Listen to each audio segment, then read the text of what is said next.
committee to look into how to compensate those who have been killed. How do you kill people, then you compensate them?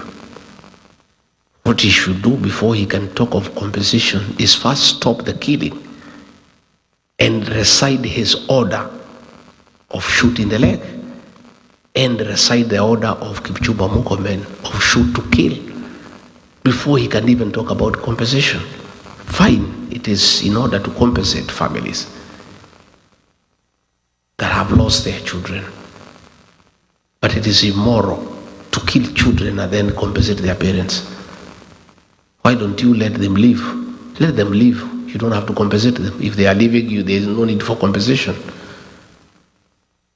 So the president needs to admit liability, apologize to the parents and to the people of Kenya, recite his order on shooting the leg, countermand his minister on shoot to kill, then we can discuss compensation.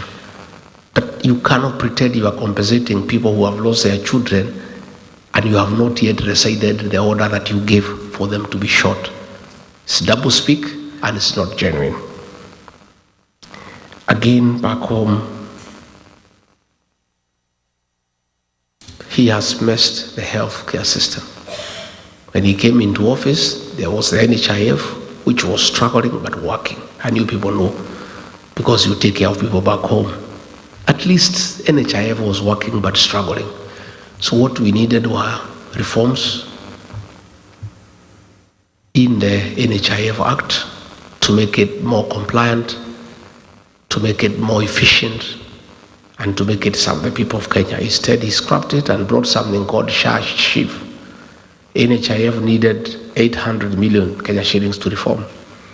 He scrapped it and brought something called SHIF at a cost of 104 billion Kenya shillings. That is money that is being stolen. And the thing is not working despite spending that amount.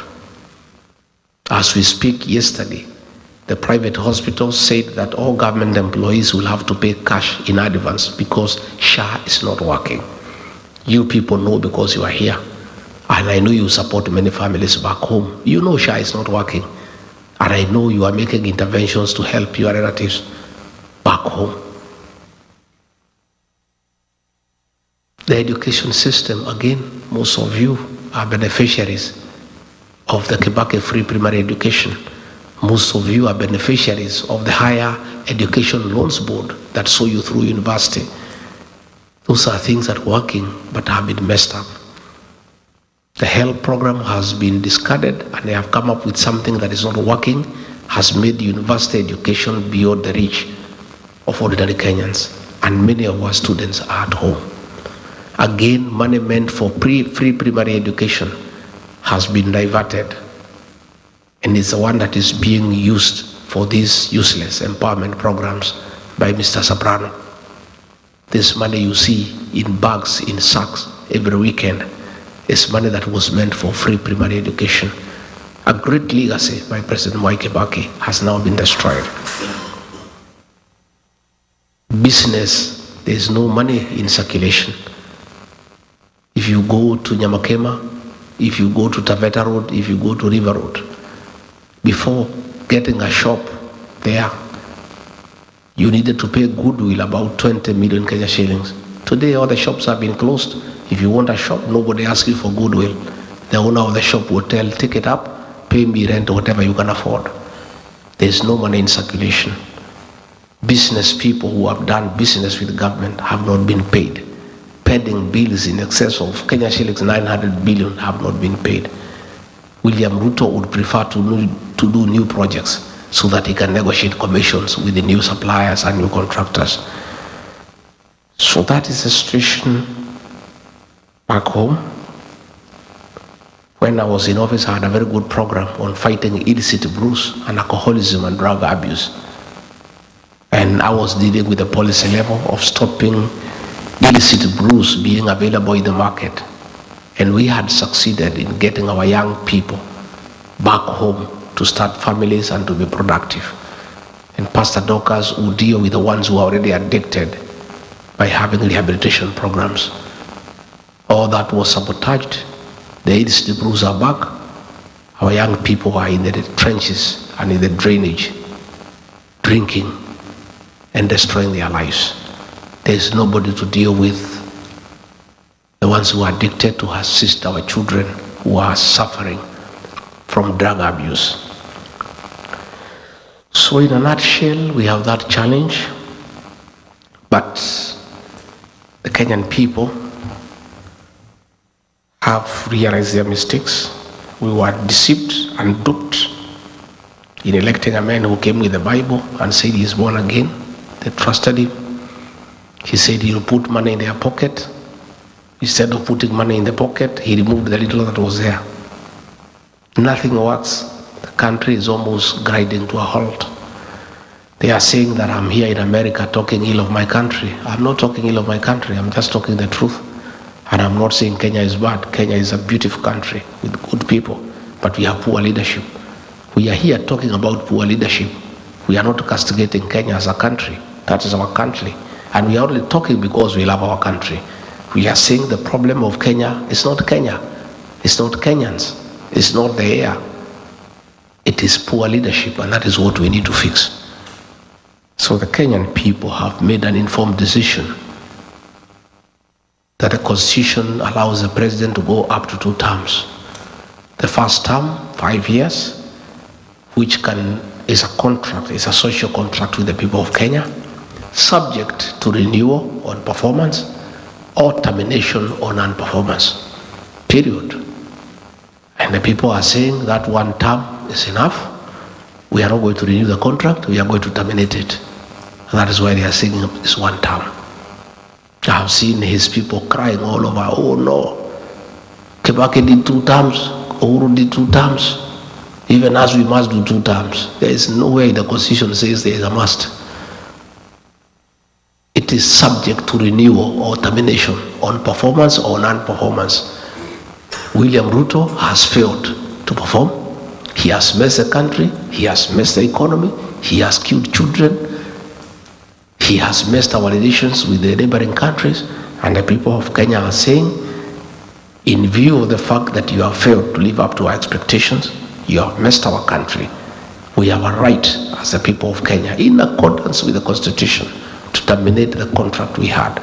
So serve your 5 years and move on. We intend to get another new government to enter another 5-year contract with some other people. And that is a decision that has been made by the people of Kenya. Initially, he tried to say that it's a Kikuyu that is against him. But the people of Kenya told him, no. If it's a Kikuyus who are against you, all of us are Kikuyus. That was the hashtag. Because everybody in Kenya is feeling the effects of bad governance. Everybody is angry about the killing of young children. Kenyans are angry and hungry because of non-performance of the economy.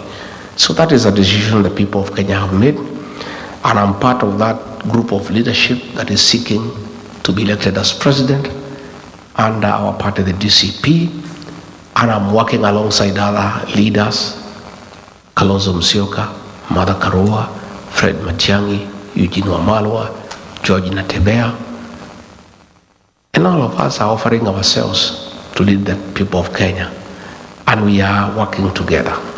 And we have agreed that all of us want to be president, but it's not possible for all of us to be president. So along the way, sometimes late next year, we shall sit down and agree that among ourselves, we agree to have one flag bearer to face William Ruto on the ballot, so that things are okay. And I have said, I think I'm the best, but in case my colleagues convince me that I'm not and somebody else is, I'll back that person to a man so that we have meaningful change in our country.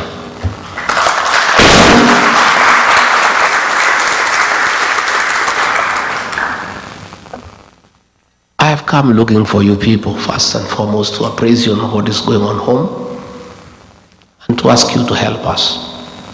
Because you must, because you are part of Kenya.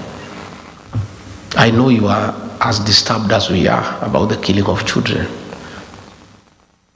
I know you are as concerned as we are about bad governance. I know you are mad at the corruption taking place in Kenya. I know you disagree 100% with the misappropriation of funds for personal aggrandizement. We therefore want to partner with you because you have a lot of influence back home.